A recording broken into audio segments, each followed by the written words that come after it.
Buenas tardes, sean todos muy bienvenidos. A nombre de la Comisión Nacional de Bioética y el Instituto Tecnológico de Santo Domingo, el INTEC, le damos la más cordial bienvenida.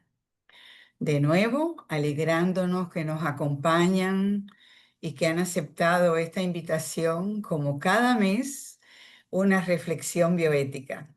En esta ocasión, con un invitado internacional, el doctor Fernando Lolas. Voy a dejar que el doctor Suazo haga la presentación formal del doctor Fernando Lolas, que me adelanto a agradecerle el que haya aceptado esta invitación y esté hoy con nosotros. La verdad que es un cierre del año muy importante, como hemos venido haciendo cada 3 o 4 meses con un invitado internacional, y ya con 2 años de tener cada mes esta sesión de la Comisión Nacional de Bioética. Así que buenas noches y les doy la palabra al doctor Miguel Suazo. Buenas noches para todos. Buenas noches, Fernando, que está presente desde bien tempranito, hemos estado conversando. Ciertamente para el INTEC, Instituto Tecnológico de Santo Domingo, quien represento, y la Comisión Nacional de Bioética, nuestra presidenta, Selma Zapata, damos la bienvenida y ubicamos en el contexto de nuestra actividad la figura de un amigo que ha sido invitado y que aceptó de muy buen gusto participar con nosotros. Doctor Fernando Lolas, cuando hacemos invitación cada 3 meses de un invitado internacional, le decía, es una persona que haya tenido un impacto en su producción, en la vida de la bioética, tanto mundial como latinoamericana, y para nosotros un elemento especial, la relación de amistad con la bioética dominicana. A veces la gente participa en las cosas y no sabe después el resultado que ha tenido, el impacto de lo que hizo en el principio. Es el caso dominicano. 98-99, Lolas estaba coordinando para la OPS el Programa Regional de Bioética y tuvimos la posibilidad de participar como estudiante en esa maestría. Una razón, yo diría providencial, hizo que la segunda ronda que iba a ser en otro país no pudo hacerse y se pidió que República Dominicana fuera la sede y ahí vuelve Lolas a tener una participación de importancia que va a tener que ver con el desarrollo de la bioética en República Dominicana. 98, 99, 2000, 2001 en Dominicana y luego por otras tareas de orden académico nos ha visitado y hemos mantenido, ya sea viniendo él aquí o estando nosotros en eventos de otra naturaleza, en Santiago o fuera, hemos mantenido una relación de importancia para la bioética dominicana por su aporte. Lolas, como le llamamos, le conocemos y le queremos en América, va a trabajar con nosotros un tema de mucha trascendencia, que es el tema de transhumanismo y poshumanismo en su relación con la bioética. ¿Y quién mejor que él, que tiene un currículum amplísimo que voy a sintetizar para poder dar paso a nuestra conversación y la avidez que tenemos por escucharle? Profesor titular de la Universidad de Chile, director del Centro Interdisciplinario de Estudios en Bioética de la misma universidad, director del Programa de Ética Global, Instituto de Estudios Internacionales, Universidad de Chile, investigador, profesor, ex secretario de la Asociación Mundial de Psiquiatría, el director del Programa de Bioética de la OPS, Organización Mundial de la Salud, sede de América en Washington. Miembro de honor de renombradas instituciones, donde cito algunas, como la Española de Medicina Psicosomática, la Fellow de la American Psychiatric Association, miembro internacional de Bioethics Committee de UNESCO, miembro del número de la Academia Chilena de la Lengua, miembro correspondiente de la Real Academia Española de la Lengua. Ha sido miembro honorario de distintas instituciones, condecorado con distintos órdenes, como la General Francisco Esteban Gómez de Venezuela, la Imperial Orden Hispánica de Carlos V de España. Ha sido vicerrector de Asuntos Académicos, miembro honorario de la Academia Chilena de Medicina, miembro correspondiente extranjero, Academia de Ciencias Médicas, profesor honorario de diversas instituciones internacionales, doctor honoris causa por distintas universidades y autor, muy conocido por todos por su autoría o edición de más de 40 libros sobre psiquiatría, medicina psicosomática, psicofisiología y bioética y ensayos literarios. Más de 400 trabajos científicos en revistas de circulación internacional.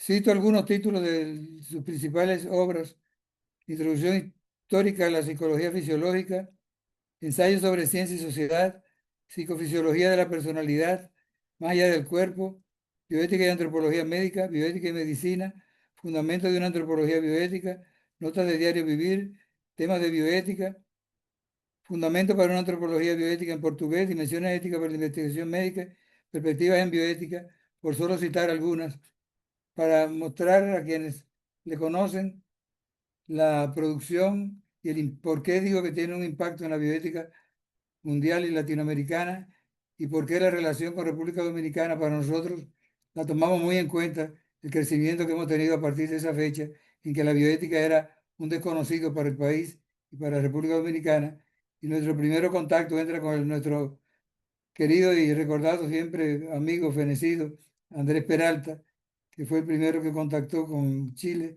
y luego la conexión que seguimos a través de INTEC. De manera que para nosotros es un altísimo honor tener a Fernando como invitado esta noche, y esperamos poder conversar unos 50 minutos de conversación, de exposición, y un reto para preguntas y comentarios. Bienvenido, Fernando, y buenas noches. Bueno, muchas gracias, Miguel, por esa presentación. Gracias también por invitarme a departir y a conversar con esta audiencia. Hace ya algún tiempo que no visito República Dominicana, por lo tanto, me gustaría mucho que esta oportunidad se diera para reforzar los lazos que, como tú bien recuerdas, se iniciaron hace ya alrededor de 25 años. En otras oportunidades me correspondió desempeñar funciones acreditando escuelas de medicina en República Dominicana, y hemos continuado siempre en alguna suerte de contacto epistolar que se ha ampliado en el último tiempo a muchos otros interlocutores, no tanto solamente en Latinoamérica, sino también en el mundo. Quiero recordar que el año pasado recordamos en Madrid la figura de James Drain, que fue muy importante para el establecimiento del programa de bioética de la Organización Panamericana de la Salud, el cual en conjunto con la Universidad de Chile desarrolló programas de maestría en distintas instituciones, de las cuales recuerdo especialmente el INTEC, el Instituto Tecnológico de Santo Domingo. Lo que me propongo hacer es presentar ante ustedes algunas perspectivas respecto a un tema que está en la conciencia de todo el mundo y que se ha vuelto también una suerte de moda, y que tiene, como todas las palabras de uso muy popular, la misma palabra bioética lo demuestra, numerosas acepciones, una cierta polisemia que es realmente interesante de explorar, porque interpela a muchas audiencias de una manera muy diferente. Quiero, en primer lugar, comentar que el término transhumanismo fue originalmente presentado por el biólogo evolucionista Julian Huxley en un libro que se titula Nuevos Odres para Vino Nuevo, que se publicó en 1957. Si bien, como señala el profesor Christian Vic de París, la palabra había sido usada ya por un intelectual francés, Jean Couchot, en el año 1939. La idea que está detrás de estas múltiples acepciones del término transhumanismo puede desglosarse en dos grandes grupos. Primero, una especie de revitalización de ciertas concepciones evolucionistas, es el caso de Julian Huxley, como enseguida veremos, y después una cierta orientación tecnocrática que cifra las posibilidades de la ciencia y la tecnología, no solamente el perfeccionamiento humano, sino eventualmente, como auguran algunos de sus más connotados sostenedores, la posibilidad de generar una nueva especie humana. La idea de la perfectibilidad o de la perfección humana, por cierto, no es nueva. El mismo Nick Bostrom, que es un nombre muy clásico en esta literatura transhumanista, recuerda que Dante en la Divina Comedia, cuando el poeta junto con Beatriz va del infierno al cielo, utiliza el verbo transhumanar, lo que significa en ese contexto una especie de ascenso hacia lo trascendente, una especie de comunión con Dios. Ideas semejantes van a ser siempre presentes en la escatología cristiana, desde luego en el paleontólogo jesuita Pierre Teilhard de Chardin, que como ustedes saben no solamente hizo contribuciones significativas al campo de la paleontología, sino que también en una obra muy famosa que se llama El fenómeno humano, que data de 1959, él propone una suerte de cosmogénesis que terminaría esta evolución creando no solamente una biosfera tal como la conocemos ahora, sino también una noósfera, o sea, una especie de espacio espiritual que culminaría en el punto omega, que es una especie de escatología cristiana, en la cual siempre ha predominado la idea de una perfección a futuro. No está de más recalcar que la palabra humanismo, que suele usarse de una manera bastante difundida, y significa varias cosas para personas distintas, pero en lo esencial yo diría que es la idea de una virtud que interpela a la integridad del ser humano en una perspectiva individual. Los humanistas, como se llamaron a sí mismos de la época del Renacimiento europeo, al revitalizar los clásicos griegos y romanos, establecieron un paradigma por el cual la perfección se podía lograr restableciendo ese núcleo de cultura que habían representado Grecia y Roma a través del lenguaje y a través de la historia. Siempre se consideró una virtud que desarrollaría todas las potencialidades de los seres humanos de una manera integral. A lo largo de la historia, no obstante, ha habido muchas formas de humanismo porque todas han aspirado a una perfección cuya concreción específica se da de maneras distintas en distintas épocas. Por eso conviene recordar lo que decía José Ortega y Gasset. El hombre, el ser humano, no tiene naturaleza, tiene historia. Por lo tanto, la perfección que podía esperarse de una persona en la Edad Media no es la misma perfección que podría esperarse de algún erudito del Renacimiento. Piensen ustedes, por ejemplo, en Pico de la Mirándola y otras personas que en ese momento hicieron del cultivo de los clásicos una suerte de renacimiento, y de ahí viene la palabra.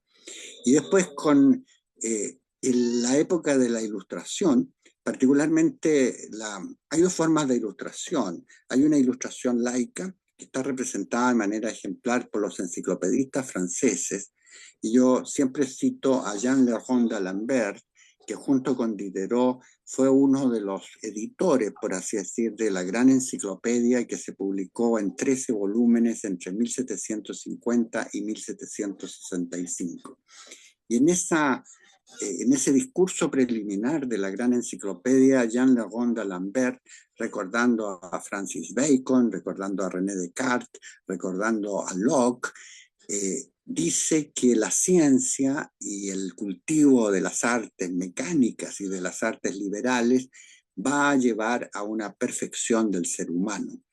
No es tampoco de olvidar que Nicolas Condorcet, otro filósofo más o menos de la misma época ilustrada a fines del siglo XVIII, también tenía la misma esperanza de que la ciencia, el cultivo de la razón humana, pudiera perfeccionar a los seres humanos.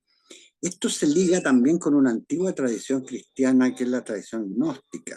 Los gnósticos, a diferencia de otras corrientes del cristianismo, pensaban que no solo la fe, sino la razón podía llevar a una relación trascendente con la divinidad.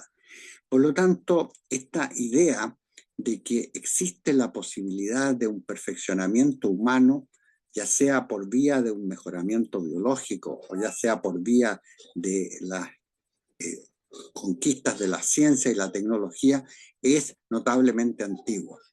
No hay que olvidar tampoco corrientes no tan conocidas como el llamado cosmismo ruso. El autor más destacado de esa corriente es Fyodorov, que hablaba de una suerte de perfeccionamiento de la especie humana a través de una especie de teohumanismo, una relación con la divinidad concebida de una manera muy amplia. Por lo tanto, la primera conclusión que tenemos que sacar es que la idea de una perfectibilidad de los seres humanos no es una idea nueva, que la idea de ser humano ejemplar, ser humano virtuoso, que está condensada en la idea del humanismo clásico, es una idea de perfecciones, de virtudes, de arete, por decirlo con una palabra griega, pero que esta idea ha ido cambiando a lo largo de la historia por las circunstancias socioeconómicas, políticas y culturales que en cada periodo se han podido ver. Los historiadores, cuya principal herramienta es la periodización de la historia, nos han acostumbrado a pensar en la historia europea como dividida en la Edad Media, el Renacimiento, la Edad Moderna, la Edad Contemporánea y otras. Y por lo tanto, a estas divisiones de la historia, que son como los átomos del pensamiento histórico, corresponden ciertamente tipos ideales de seres humanos. Hay que recordar que así como el santo fue en algún momento la persona ideal, el ser humano real, después fue el héroe, hay que recordar a Thomas Carlyle con su famosa obra Los héroes, y en otras ocasiones fue, en fin, el poderoso científico, y toda la saga de la ciencia se ha convertido también en una materia de exaltación de cierta forma de humanidad. Por lo tanto, en este paso del mitos al logos para ejemplificar las perfecciones humanas, ha habido distintas formas de humanismo. Yo recuerdo siempre al intelectual español Ramiro de Maeztu, que en un libro bastante desconocido en general, que se llama La crisis del humanismo, cuyas primeras versiones se escribieron en 1917 durante la Primera Guerra Mundial, pero cuya versión definitiva vio la luz en 1947 gracias al trabajo de su hermana, María de Maeztu. Él dice que esta versión individualista de las perfecciones humanas ha traído consecuencias que no siempre son gratas, porque se ha concentrado solo en considerar que lo nuclear de las personas reside en su individualidad. Postura, por cierto, desmentida en muchas otras concepciones políticas, particularmente los regímenes totalitarios, que han anulado esta individualidad y por lo tanto en esos contextos geopolíticos de los totalitarismos europeos del siglo XX, en particular piensen en el fascismo, el bolchevismo o el nacionalsocialismo, la individualidad se diluye y se pierde. Es importante recordar que al término de la Segunda Guerra Mundial, el papel que tuvo Julian Huxley fue muy importante en la creación de un organismo que se llama UNESCO. Fue la idea de Huxley, en un escrito de 1946, la que dio vida a este organismo, y paradójicamente lo que Huxley quería al crear UNESCO, que es el organismo de Naciones Unidas para la Educación, la Ciencia y la Cultura, era una especie de fusión entre distintas racionalidades. La racionalidad, por así decir, del humanismo clásico, la racionalidad de las tecnociencias y sobre todo la racionalidad biológica, porque él era, ya lo he dicho, un biólogo que sostenía bastantes ideas relacionadas con el tema de mejorar la especie humana. No hay que olvidar que la teoría de la evolución biológica, que no es una teoría en el sentido estricto de la palabra, sino que es una teoría para formular teorías, cambió totalmente la faz de la biología y se formuló en una época en que la creencia más difundida, y por así decir la ortodoxia, era el creacionismo. Por eso es que Darwin, y especialmente el abuelo de Julian Huxley, que fue como el perro guardián de Darwin, sostenía que especies no son fijas, no han sido creadas de una sola vez, sino que mutan, van transformándose. Esta idea de la evolución biológica por la selección natural es una idea que nos hace concebir que el progreso de las especies y por lo tanto la culminación que nosotros siempre asociamos a la especie Homo sapiens es una historia de ensayo y éxito, porque sobreviven y tienen preeminencia solamente aquellos grupos o aquellos individuos que pueden de alguna manera adaptarse a las condiciones cambiantes del entorno.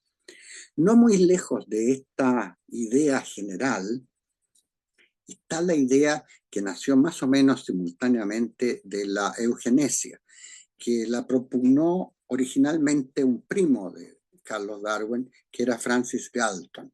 Francis Galton sostenía la posibilidad de que a través de cruzamientos adecuados o de alguna forma de motivación o de alguna forma de perfeccionamiento de algunos individuos podrían lograrse razas realmente mejores, mejorar la raza a través no ya de este ensayo y éxito de la evolución natural, sino mediante la intervención de la ciencia de la genética. Por los mismos años, 1923, Haldane, otro genetista, decía más o menos las mismas cosas, y Huxley era un convencido de que la evolución cultural de la especie humana reemplazaría a la evolución biológica. Así como los genes transmiten caracteres de una generación a otra, los memes, que son los genes de la cultura, podrían ir perfeccionando a la especie, sin descuidar que a través de un manejo adecuado de los cruzamientos y de las reproducciones, así como recientemente Sabulesco ha dicho, una reproducción benéfica, podríamos nosotros tener unas razas más o menos homogéneas superiores. Muchas de las controversias de la época, por cierto, ignoraban ciertos detalles de la ciencia genética y más bien se basaban en utopías, lo que no impidió que esta misma idea del perfeccionamiento a través de la biología, que ya tiene algo que ver con esta concepción transhumanista de una humanidad en transición hacia algo mejor, fueran tomadas por regímenes como el nacionalsocialismo alemán, pero que no fue el primero ni tampoco el último de los intentos por dirigir la procreación humana hacia una forma de humanidad relativamente pura y superior. No hay que olvidar que tanto en Dinamarca como en Estados Unidos había leyes de eugenesia en los primeros 20 años del siglo XX y que la inmigración a Estados Unidos se rigió en parte por una selección de los inmigrantes europeos en el sentido de aquellos que pudieran contribuir al mejoramiento de la raza. Esta idea, por lo demás, ya permite avisorar que esta formulación biológica de esta posibilidad del transhumanismo, de crear tal vez lo que Nietzsche llamaba el Übermensch, pasó prontamente a la cultura popular y yo, aunque sea un poco trivial decirlo, recuerden ustedes que la imagen de Superman se crea en 1938, justamente en una época en que la cultura europea se encuentra en una forma de paz armada entre la Primera y la Segunda Guerra Mundial y en que las masas aspiran a tener personas de naturaleza superior. Creo que el mito de Superman y este cómic que ha durado ya tantos decenios es una buena idea de cómo se imaginan las personas que pueden tener alguna propiedad que las haga superiores. El mito del Übermensch nietzscheano de Friedrich Nietzsche también significaba una reformulación de la idea de divinidad, aunque no está claro si Nietzsche efectivamente lo dijo en esos términos, pero la expresión Dios ha muerto y ahora son las personas humanas las que toman el control de su evolución y de su perfeccionamiento, son puntos importantes a tener en cuenta desde el punto de vista histórico. A partir de esta idea de Julian Huxley, del transhumanismo, que debería conducir eventualmente a una aplicación juiciosa, razonada y eficaz de las investigaciones tanto de la genética, de la bioquímica, de la biología en general, empezó a surgir la idea de que la ciencia y la tecnología más contemporáneas podrían producir no solo cambios paradigmáticos en la forma de pensar, sino hechos y soluciones que ayudaran a perfeccionar estas cualidades humanas. Y es ahí donde entra lo que yo llamo el transhumanismo tecnocrático, que se caracteriza por cuatro, por así decir, disciplinas que se fueron desarrollando más o menos conjuntamente y que han encontrado una plenitud en los últimos años. Primero, la nanotecnología. Segundo, las biociencias. Tercero, las ciencias de la informática.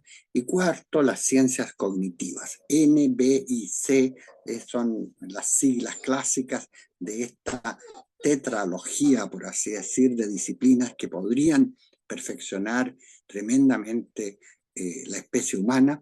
Y pronto, con la medicalización de la vida, se empezó también en el campo de la medicina a tener una suerte de medicina del deseo. Ya no se trataba, como en la antigüedad, de restablecer una armonía de las personas alterada por una condición de enfermedad, sino una medicina del deseo que permitiera a las personas a voluntad ser más longevas, derrotar eventualmente a la muerte, tener una ampliación de sus capacidades intelectuales y cognitivas y finalmente poder vencer estas perturbaciones que todos tenemos, como la muerte, la vejez y la enfermedad. Estas ideas, por lo tanto, nos permiten dividir este transhumanismo tecnocrático en distintas expectativas, algunas utópicas, otras más o menos esperanzadoras, porque siempre toda innovación en el campo de las ciencias y las tecnologías ha enfrentado en el pasado dos posturas.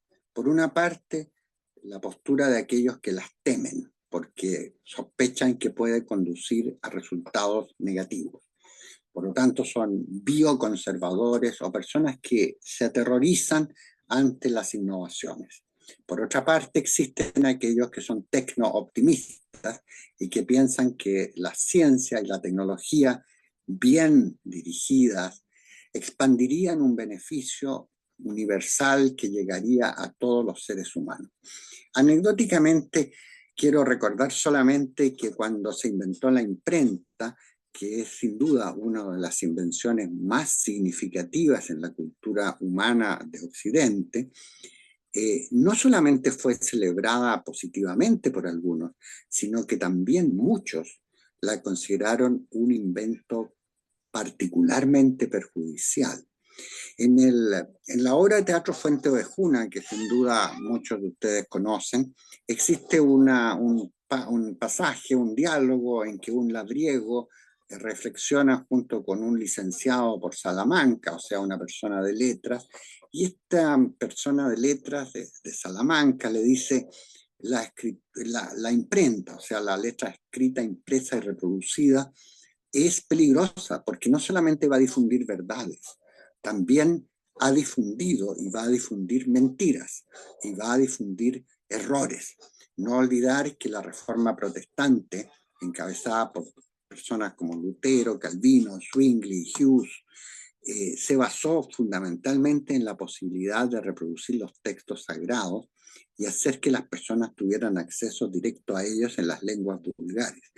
Por lo tanto, si hemos de pensar en lo positivo que nosotros todos consideramos que es la imprenta y el libro impreso, la letra impresa, hay que recordar también que en su momento tuvo detractores y aún personas que se opusieron a ello.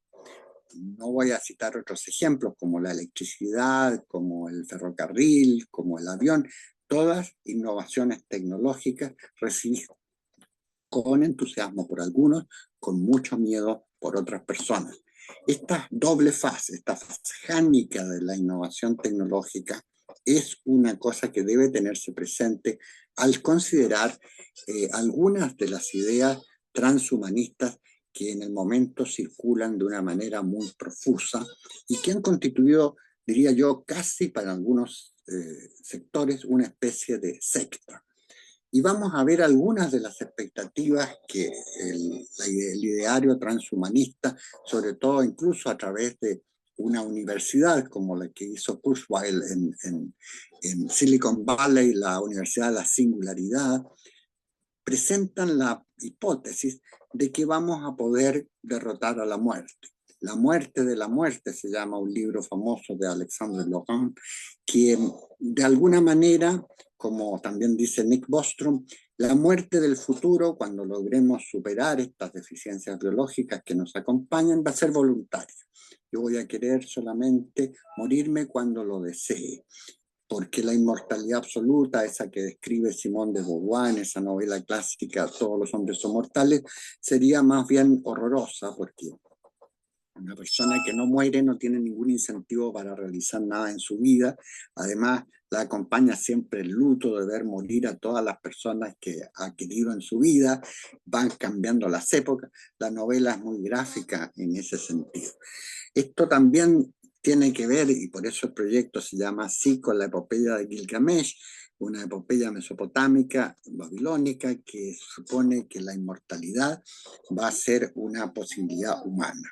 Y es lo que estaba pensando Ettinger, Robert Ettinger, que inventó la ciencia de la criónica, por el cual se podría congelar los cuerpos humanos enfermos para de alguna manera resucitarlos o descongelarlos cuando las condiciones de la medicina técnica estuvieran preparadas para curar su dolencia. Él mismo, después de morir, igual que otras personas muy famosas, se criogenizó y está, por así decir, en un estado de latencia. Esta criogénica es una dimensión, por lo tanto, de esta aspiración utópica por ahora de la inmortalidad.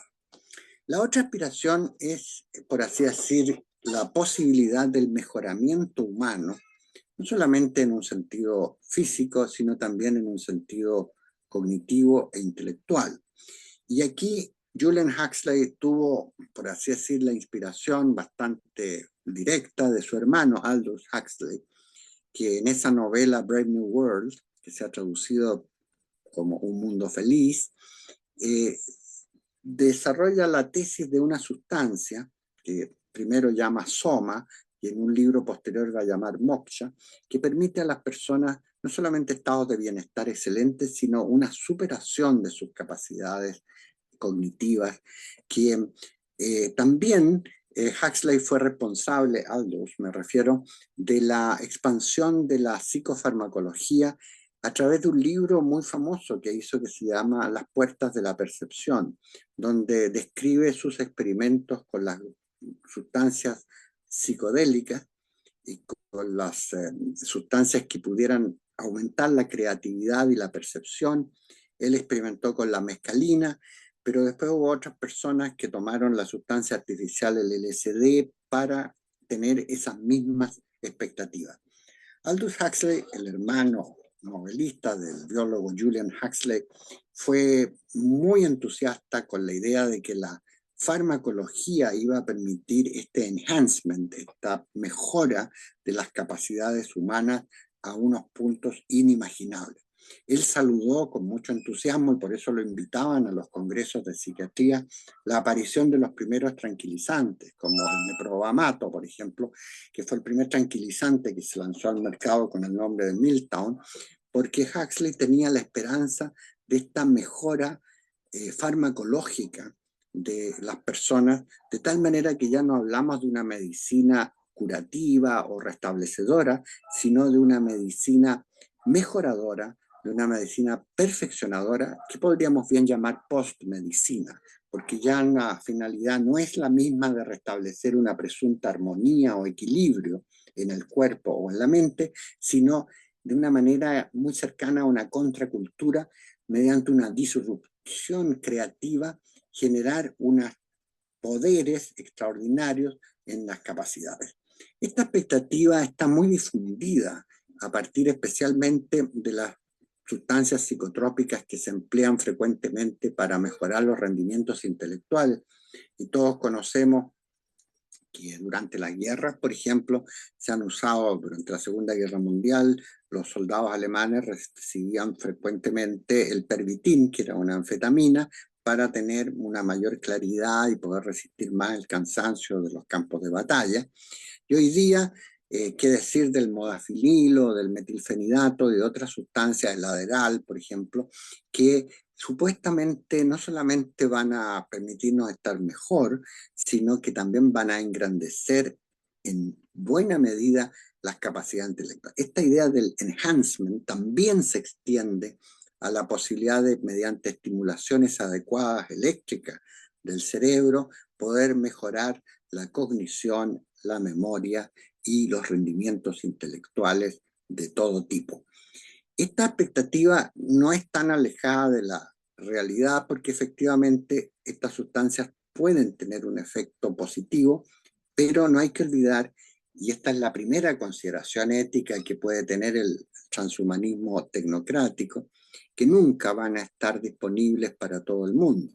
Por lo tanto, igual que con el humanismo clásico, que fue siempre un asunto de élites, ya sea por fortuna o por nacimiento, los humanistas no eran como las otras personas, eran personas excepcionales que no se mezclaban con el vulgo. De hecho, el ser una persona instruida en una época en que casi nadie sabía leer o escribir, el ser una persona que fomentara los clásicos, que frecuentara su lectura y que conociera la poesía, era una élite. Y también estas nuevas modalidades de mejoramiento tecnocrático también están reservadas a las personas que puedan financiarlas, que puedan obtenerlas. Por lo tanto, la primera consideración ética es que esta expectativa transhumanista, reflejada incluso en estas sectas, no se olviden que la Asociación Transhumanista Mundial se creó en 1998 con una especie de declaración de que finalmente vamos a tener un beneficio para toda la humanidad.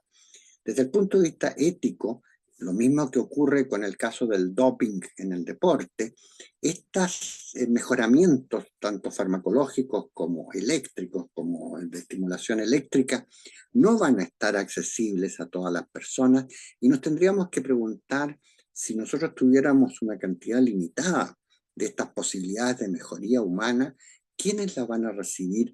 ¿Por qué las van a recibir?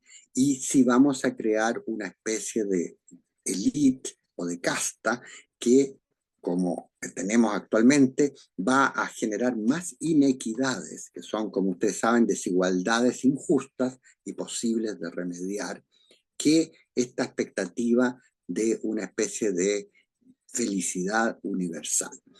Me parece también interesante destacar varios libros que de Fleury, particularmente donde hablan de la revolución transhumanista, que podría, bien administrada, crear una especie de casta superior de personas que coexistieran con los seres humanos normales.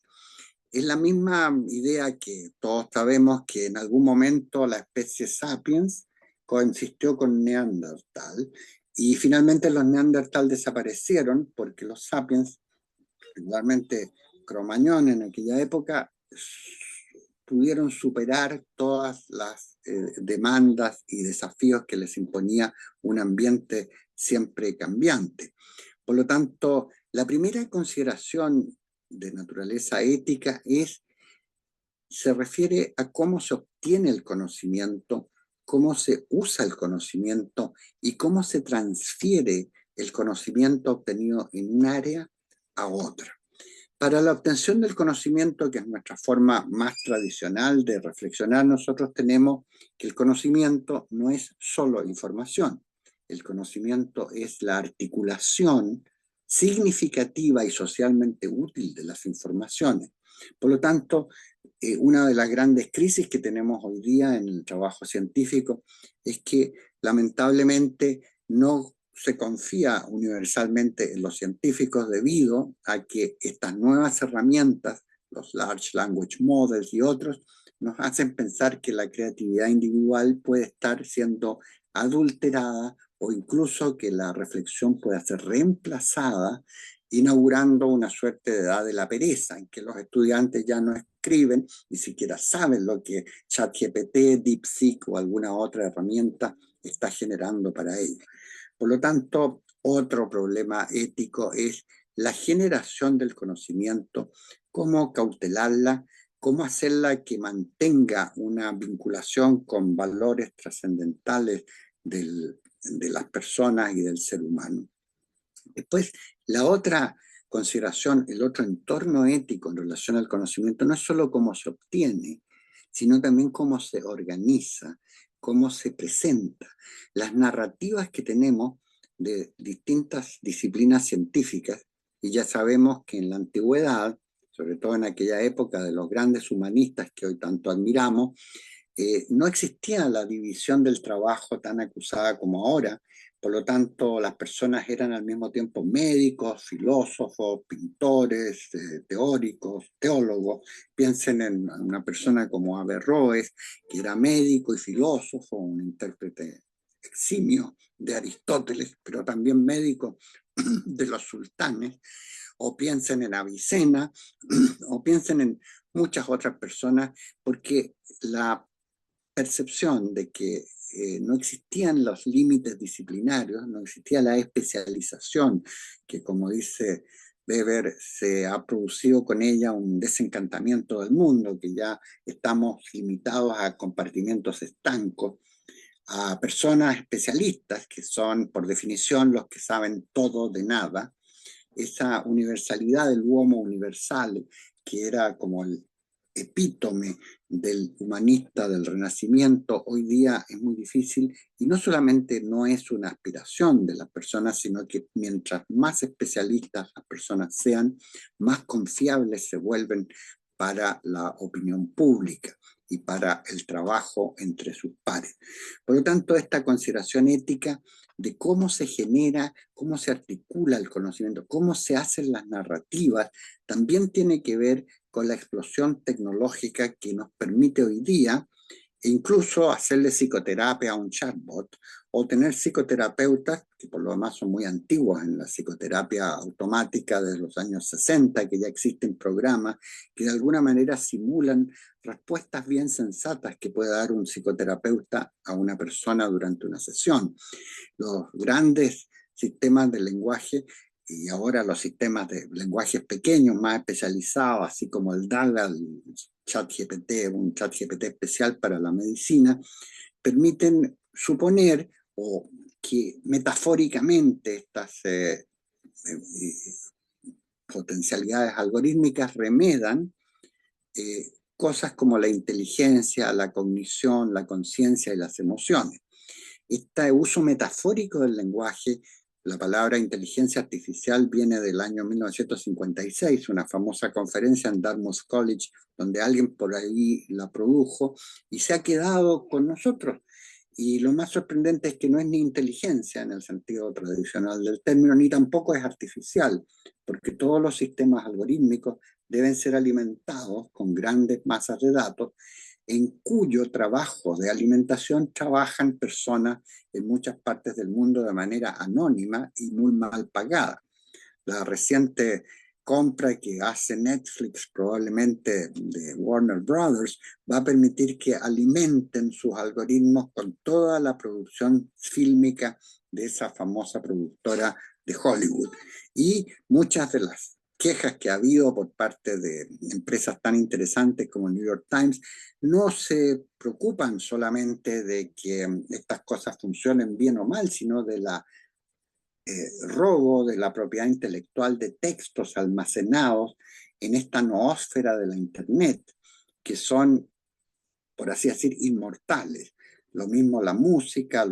Por lo tanto, otro problema ético es este problema de a quién pertenece efectivamente el conocimiento acumulado de la humanidad, si después van a estar en poder de algunos algoritmos, y el que controla los algoritmos no es ninguno de nosotros, ni va a ser ninguno de nosotros tampoco en el futuro, sino las grandes empresas, cuyo ethos, su fundamento ético no tiene nada que ver ni con la beneficencia, ni con el respeto de la dignidad, ni con la autonomía de las personas.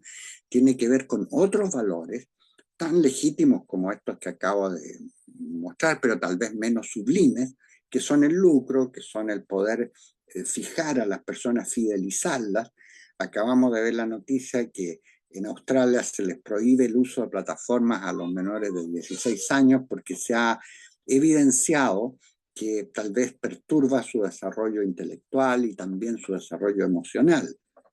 Por lo tanto, hay que tener en cuenta que el poder de estas herramientas no reside en las herramientas mismas, por más que las utopías digan que en algún momento las máquinas se van a independizar de las personas que las crearon.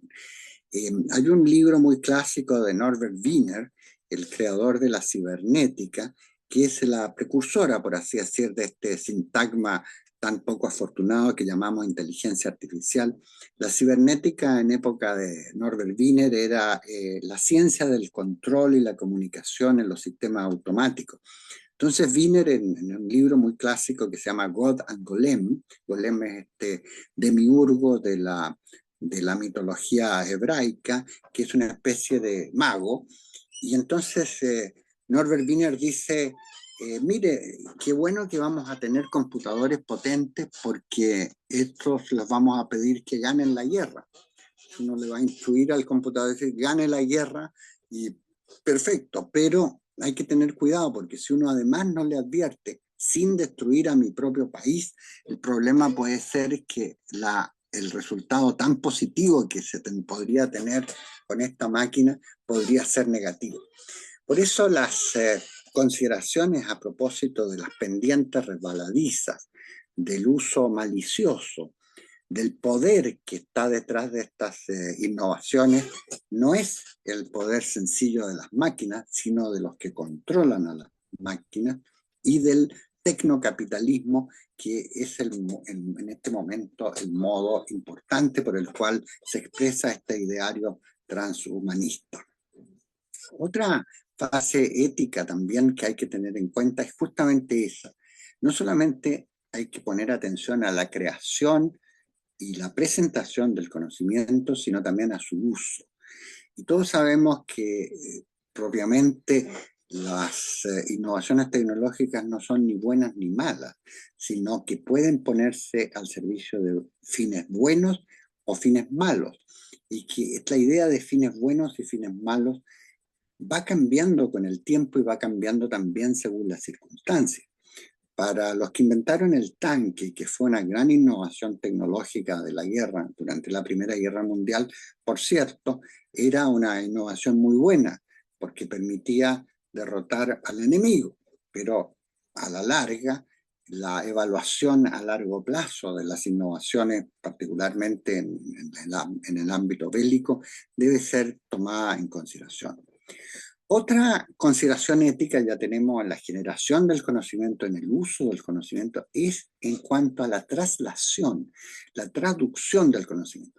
Todos estamos familiarizados con el término translational medicine, que consiste en obtener los datos de la investigación básica o fundamental y aplicarlos en los contextos clínicos. Esa medicina translacional es muy importante y existen revistas especializadas que se dedican a ello. Yo mismo participaba en una que se llama Translational Psychiatry, donde todos los nuevos descubrimientos sobre neurotransmisores, sobre genómica, son trasladados a las consideraciones clínicas que uno tiene que tener presente cuando se enfrenta a una persona con trastornos mentales o del comportamiento.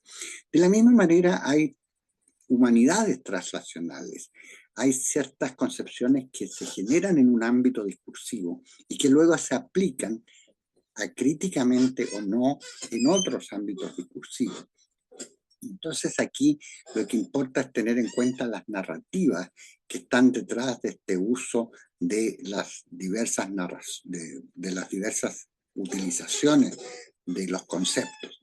Por ejemplo, el mismo concepto de bioética responde a una necesidad narrativa que se hizo presente en algún momento para Fritz Jarr, como ustedes saben, en los años 20.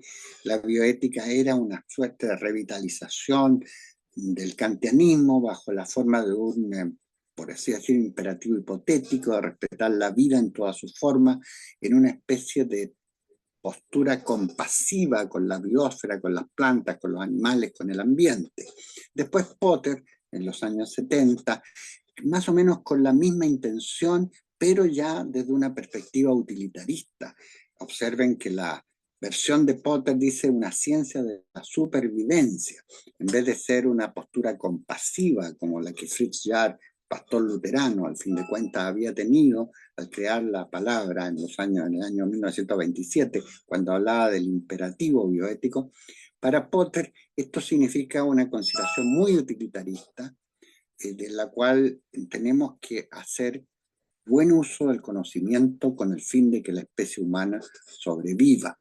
Y todas estas consideraciones tienen que ir insertas en una narrativa que permita reflexionar sobre la doble faz, efectivamente, que tienen estas aspiraciones transhumanistas. Hay también iglesias con inspiración transhumanista, ya les digo, la Transhumanistic Association es de 1998, y hay un autor muy interesante, medio iraní, que se llama Esfandiari, que publicó Upwingers, un manifiesto transhumanista por el cual él dejó de llamarse Esfandiari y firmaba como FM 2030, con la idea de que para el año 2030 muchas de sus expectativas iban a estar realizadas de una forma integral. Y por lo tanto, esto ya alcanza ribetes, por así decir, casi religiosos, de tener una fe ciega en este solucionismo que nos ofrece las tecnocracias. De hecho, Gilberto Toa, cuando habla de que el transhumanismo es un humanismo, está diciendo una cosa que es cierta, porque el modelo de humanidad hoy día no es el mismo que en la antigüedad.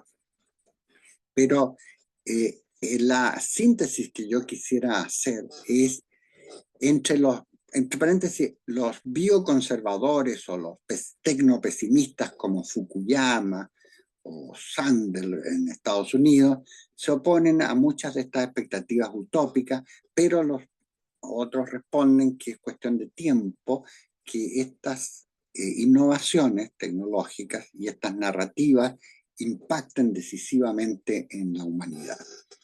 El poder, que está siempre ligado a cualquier consideración ética, porque sin poder no hay ninguna manera de poder implementar las directrices éticas, sean de cualquier forma. Hoy día lo reservamos el uso del poder legítimo a los estados y a las fuerzas del orden, pero el poder oculto o implícito detrás del conocimiento es un poder que debe ser examinado siempre detrás de cualquier. Y el poder no lo tienen hoy las máquinas, los tienen los que construyen y manejan las máquinas. Por lo tanto, es un imperativo ético de todos nosotros intentar familiarizarnos con esos black boxes, porque nadie sabe, por lo menos nosotros en calidad de usuarios, cómo funcionan o qué consideraciones algorítmicas hay detrás de estas secuencias verbales que nosotros tendemos a confundir con inteligentes respuestas, y que los prompts, esta ciencia de los prompts, va a ser la que nos va a dar soluciones a casi todo.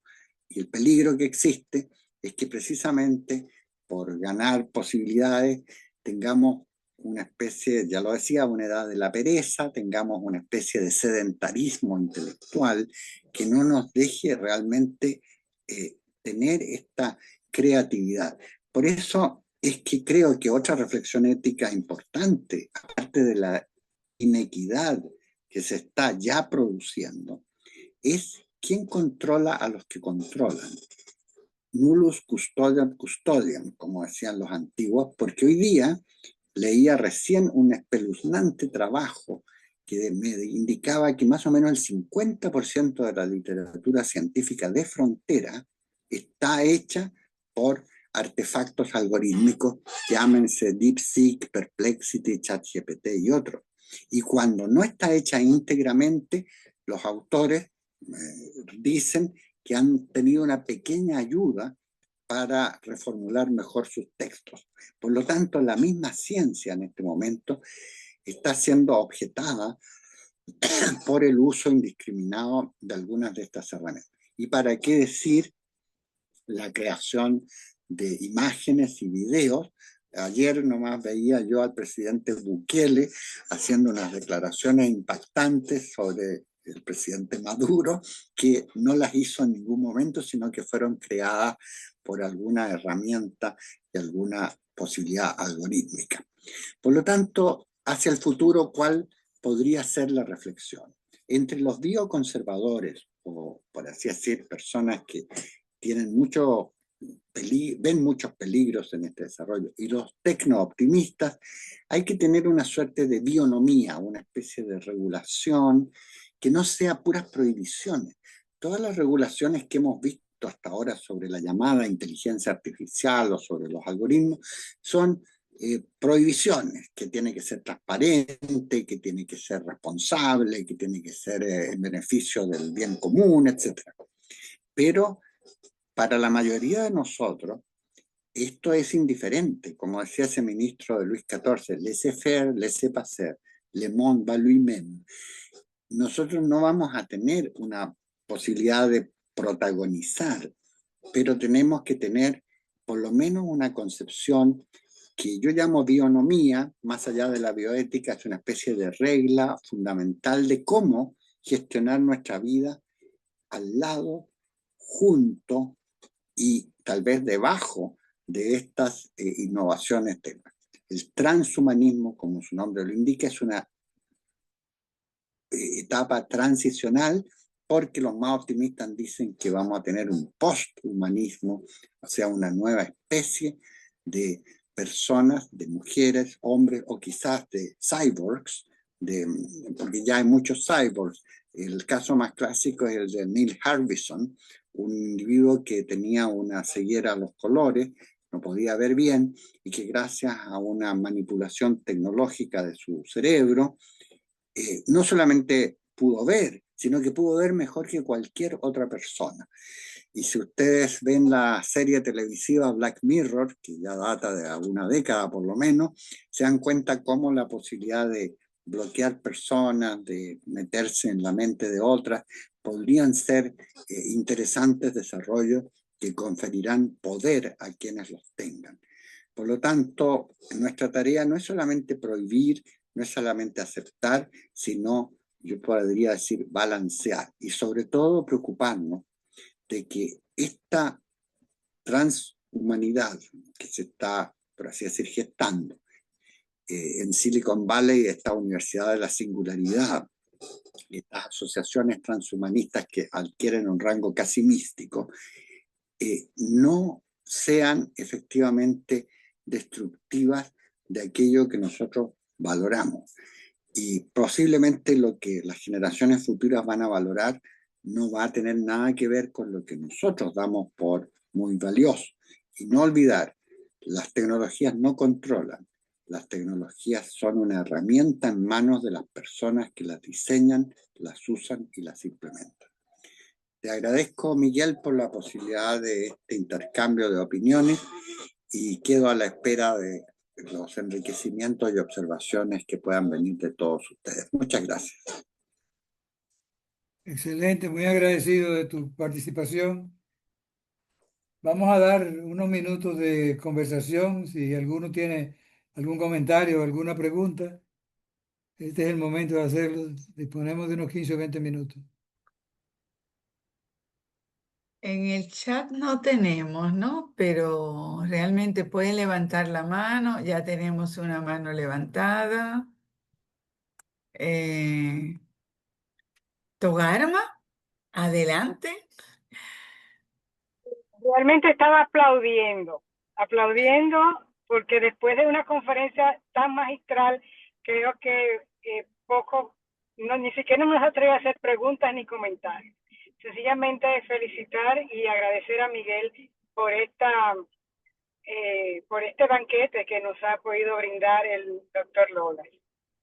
Sin duda, ¿no? Secundo no lo que acaba de decir Togarma. Sí, están escribiendo, haciendo comentario. Excelente, excelente invitado. Excelente presentación. Enhorabuena, doctor Lola. Y bueno, sin duda que es un sentimiento generalizado lo que acaba de decir.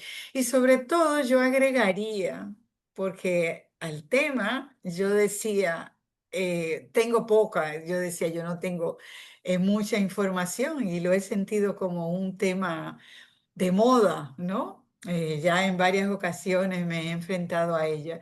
Pero sin embargo, al escuchar al doctor Lola, yo he sentido bastante claridad de qué es, cuáles son sus antecedentes, qué es lo que están planteando, ¿no? Y también la perspectiva hacia el futuro. Sin duda que ha sido además de muy bien documentada, muy pedagógica la manera en que hemos escuchado al doctor Lola.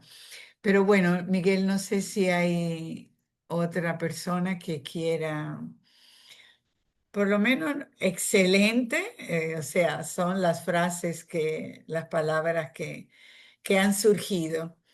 Y la ventaja que vamos a tener es que vamos a poder volver a ella, ¿no? Con la grabación.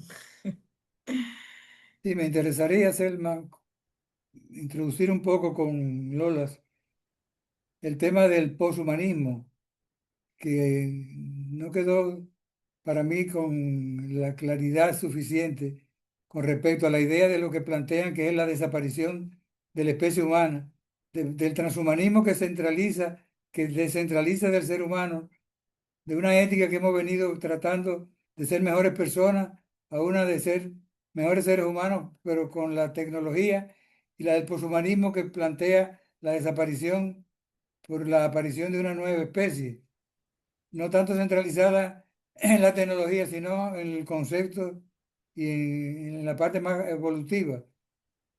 Mi pregunta sería más bien, si este pensamiento que ha llevado, por ejemplo, Byung-Chul Han con respecto a la ética la sociedad del cansancio y la de la cancelación, no estaría vinculándose con este planteo que tú nos has hecho, por ejemplo, con toda la discusión feminista de la desaparición de la visión del género binario, de las nuevas figuras que surgirían de un poshumanismo, si no estarían vinculados en esa relación con lo que tú nos has planteado.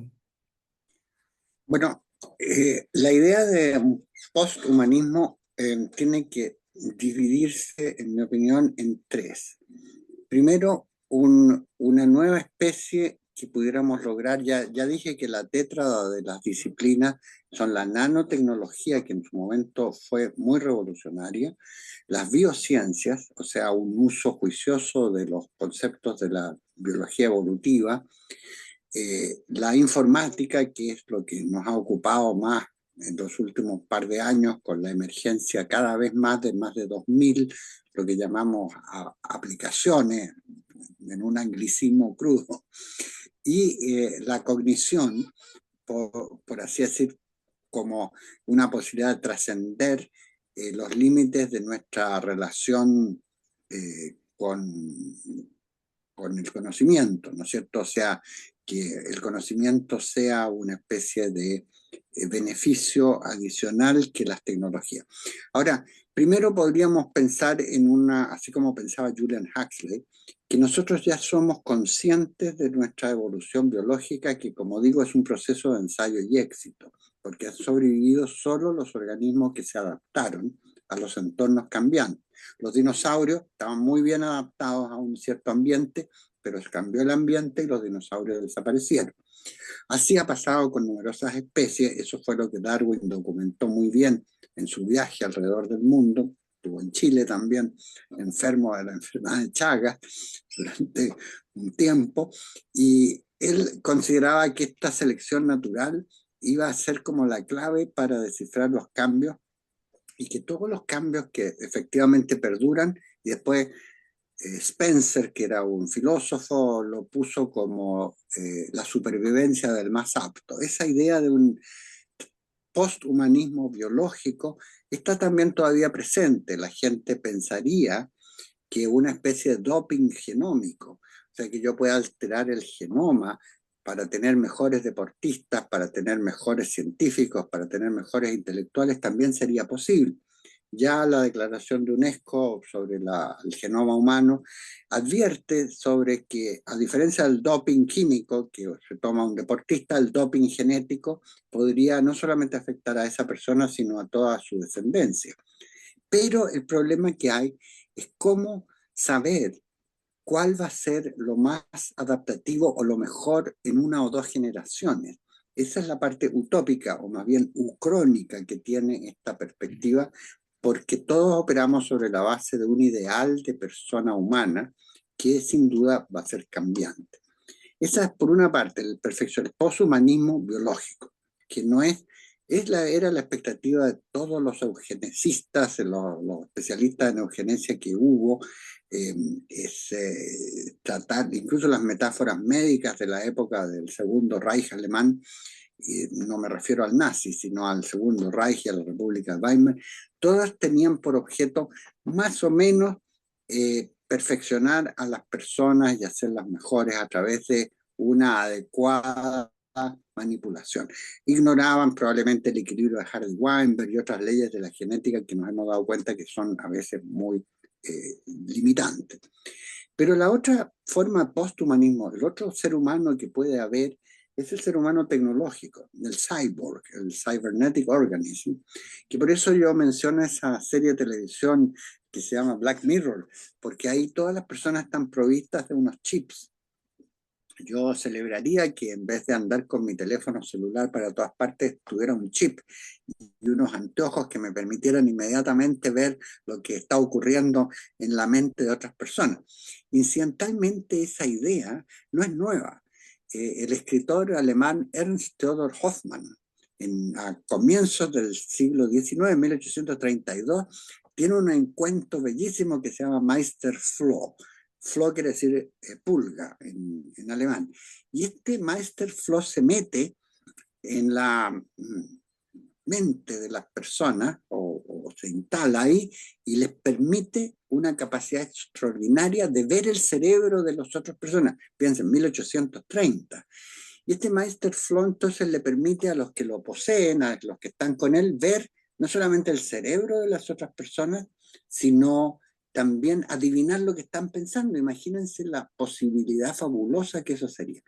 Este optimismo tecnocrático, que también conduce a muchas de estas especulaciones de Hahn, ya que lo menciona, y a la sociedad líquida de Bauman y todas estas, digamos, generalizaciones de la hora presente, es otra forma de posthumanismo. Entonces, la pregunta que nos tenemos que hacer todavía en una vena un poco, por así decir, ficcional, es qué tipo de personas van a hacer esto.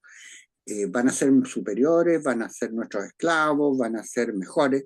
No hay que olvidar que todas las distopías, empezando por el Brave New World, siempre, y piensen también en 1984, la de George Orwell, aunque ahí ya la tecnología es un poco distinta, es una tecnología de la mente más que una tecnología física.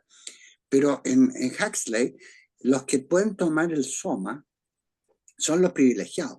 Entonces inmediatamente hay castas, hay personas alfa, beta, gamma, etc. Ese es el futuro que nos aguarda si esta utopía o distopía tecnocrática se instalara, porque no vamos a tener acceso, por más que cuando la gente habla de los progresos en medicina dice, nosotros, la humanidad, tenemos tomografía axial computerizada, tenemos... ¿Quién en nuestros países latinoamericanos puede decir que todas nuestras poblaciones, aún las más rurales, están cubiertas por estas tecnologías médicas que ya no son triviales, son de uso corriente en nuestros países? Por lo tanto, la otra consideración ética en una escena de posthumanismo es que va a haber diferencias. Así como antes la diferencia la daba el nacimiento, los nobles, o la daba la santidad, los santos, o la daba el dinero, los plutócratas, las oligarquías, ahora la diferencia la va a dar los que tengan acceso a la tecnología. Esa es otra versión de un posthumanismo tecnocrático. Este autor, Luc Ferry, habla de una uberización del mundo. Uber es una compañía que está dando lugar a muchas metáforas, porque los Uber ahora están en todo el mundo y uno vaya a Europa, vaya a América, vaya a África, siempre va a poder contratar un Uber. Y es tan universal como la Coca-Cola hoy día, solamente que tiene unos efectos más sustantivos. Por lo tanto, me parece a mí que la idea del posthumanismo, que ha estado siempre presente por lo demás, ya lo digo, yo creo que Ernesto Teodoro Amadeo Hoffman, que es el autor fue un hombre universal. Hoffman escribió música, escribió La señorita de Scuderi, un cuento bellísimo de la época de Luis XIV, pero este Meister Floh, y también escribió Las opiniones del gato Moore, que son opiniones de un gato que también anticipa un futuro bastante distópico. Este hombre, 1830, y también los cosmistas rusos que mencionaba Fyodorov, también se imaginaban que el futuro iba a estar en poder de ciertas clases dirigentes que iban a tener poder sobre otras. No, excelente. ¿Hay alguna otra comentario, Selma? ¿Alguna pregunta? Hay dos manos levantadas hace un ratito, Julio Canario y después Agustín Antonio. Son las dos intervenciones y hay comentarios en el chat. A ver, Julio Canario, adelante. Hola, hola. Bueno, muchas gracias, doctor Lola, por su brillante exposición. Yo me hago una pregunta en relación al rol de los comités de ética en este tiempo y me cuestiono si los comités entramos en una fase de desfase, valga la redundancia. Eh, Vi que OPS estaba en esos días publicando, hubo una especie de webinario sobre el rol de la IA en la revisión ética, pero más allá de esta cuestión, es no estoy seguro si sabemos todo lo que se está inventando por allí a nivel de funcionalidades no humanas y qué error están teniendo los comités de ética, quizá en esos países donde es ya posiblemente, digamos, más común o más fácil que comités de ética estén recibiendo quizás solicitudes de ensayos que la imaginación no nos deja pensar en el ámbito de biomédico en el día de hoy. Mi pregunta es el reto para Latinoamérica y todo este avance tecnológico que estamos teniendo. Bueno, como usted también habrá visto, don Julio, que hay sugerencias de la propia organización sobre prompts apropiados para usar algunas de los modelos de Large Language Models, porque todo depende del prompt. Si uno le pide al ChatGPT, a DeepSeek, a Perplexity, cualquier cosa de cualquier manera no sale bien, tiene que pedírselo de una manera. Entonces ya hay formas estandarizadas de pedir para que la información que salga sea coherente. Por cierto, que dejar en manos de un puro algoritmo la evaluación de los trabajos científicos, los que hacemos algún trabajo editorial, yo para algunas revistas de Springer, por ejemplo, que se llaman BMC Medical Ethics, me doy cuenta que muchos de los artículos vienen escritos por plataformas de inteligencia artificial y nuestros sistemas de plagio a veces lo detectan y a veces no. Turnitin es ciego a muchas de las giros que hacen porque los sistemas se han ido complejizando tanto que ahora se pueden producir textos que burlen a los sistemas de detección de plagio. Entonces yo creo que obviamente nuestra tarea y lo de todos los miembros de los comités, y no solamente eso, sino de los médicos, de los intelectuales, es familiarizarnos con estas innovaciones, porque están aquí para quedarse. Así como cuando se inventó la imprenta, eh, la imprenta llegó para quedarse, pese a todas las resistencias que ya digo que provocó y pese a lo que algunos consideraron, sobre todo en la Iglesia Católica, que había sido su efecto deletérea negativo, porque ayudó a difundir las ideas de las reformas protestantes. Nosotros no podemos decir si estos desarrollos son buenos o malos. Tenemos que decir que van a conferir poder, no solamente a los que los, sino también a los que los conocen, van a aprender de las opciones y de la TOM, sin duda que ya están en pie, y bueno, lo que tenemos que hacer es usarlas con la cautela de que no estamos conscientes de su transparencia total y de que mejor el principio de responsabilidad que Miguel Suazo conoce también, de Hans Jonas, debería ser para nosotros todavía iluminador. Y recomiendo leerlo más que a Han y a otros más recientes. Ahí Muchas gracias. Agustín y Antonio quiere también intervenir. Muchas gracias. Primero saludar al doctor Fernando Lolas por su excelente participación. Un tema que siempre se ha puesto para claridad, doctor, pues es el tema del enhancement, ¿no? Yo creo que sería muy bueno su punto de vista porque yo no creo que sea mejoramiento, sino más bien potenciación, transformación, mutación. Y esto es importante para ver cómo se empieza a disolver el tema terapéutico. Muchas gracias. Muy importante su pregunta, profesor Herrera, porque la verdad es que lo cuantitativo termina en algún momento convirtiéndose en cualitativo. Es una especie de principio de la dialéctica. Si yo mejoro la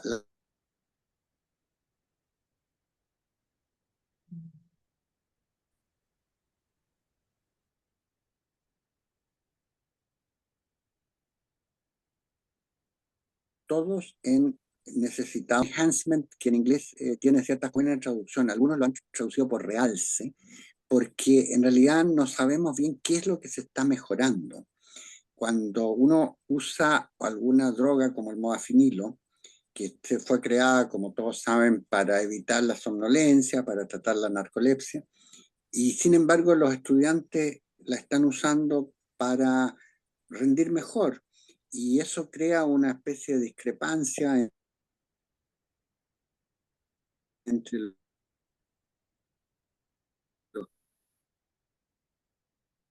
que pueden barata y los que no la tienen, pero que quienes las usan, los deportistas que se inyectan hormonas o alguna sustancia energizante, puedan declarar, porque entonces el fair play, la palabra fairness es una palabra propia de la lengua inglesa que no tiene traducción correcta ni al español ni al alemán, según he podido comprobar.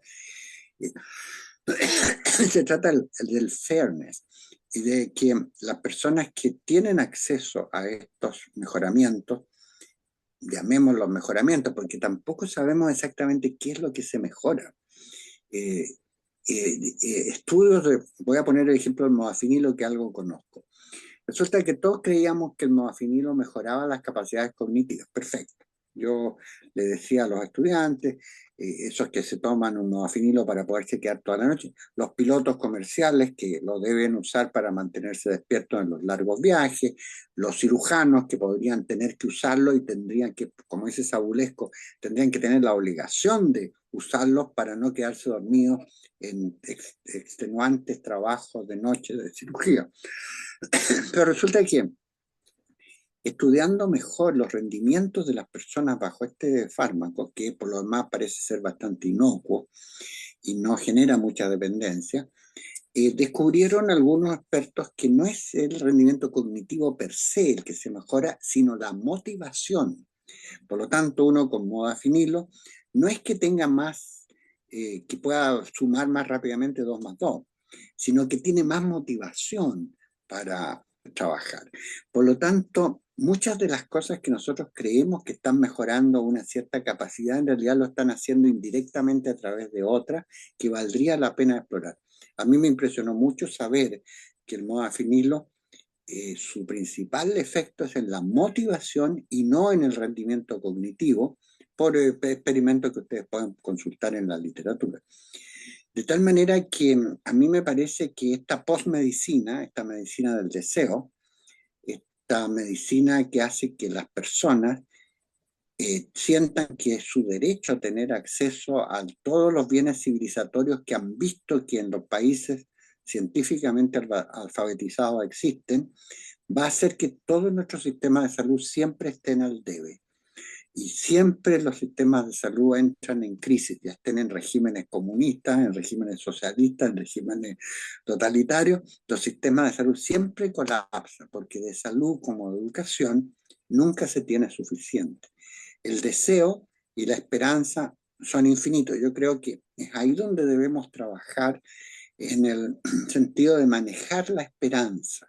Yo precisamente uno de los temas que me está preocupando es el tema de que una de las graves fallas de nuestra definición convencional de salud, esa canónica de la organización que dice el completo bienestar espiritual, físico, mental, y no solo le falta esta dimensión proléptica, como decían mis maestros alemanes, esta dimensión de esperanza, porque yo estoy sano no porque ahora me sienta bien, sino porque supongo que mañana y el próximo mes también voy a estar bien. Por lo tanto, esta dimensión de esperanza es la que nosotros tenemos que, por así decir, educar, porque no le podemos pedir todo a nuestros inequitativos sistemas de investigación tecnológica. Doctor Suazo. Bien, no queremos abusar de la benevolencia que ha tenido nuestro amigo al aceptar participar con esta conferencia magistral. Queremos agradecerte, Fernando. Esperamos que la próxima, como tú has dicho, sea personal, que volvamos a poder conversar en vivo y que todos los que nos han acompañado esta noche, hemos tenido un público selecto también, les agradecemos su participación y a ti un abrazo muy fuerte, esperando volver a vernos pronto. Un abrazo para ti, Miguel, un abrazo para todas las personas que estuvieron presentes y que han sido tan benévolas de no, no aburrirse demasiado. Y espero que, bueno, tu próxima visita sea a Santiago de Chile, Miguel, y que podamos reanudar esas conversaciones tan estimulantes que teníamos. Y felicidades para toda la República Dominicana, el INTEC, la Comisión Nacional de Bioética y todas esas escuelas de medicina que me tocó en algún momento conocer. Muchas gracias y hasta pronto. Bueno, buenas noches. Gracias a todos. Gracias. Buenas noches a todos los presentes.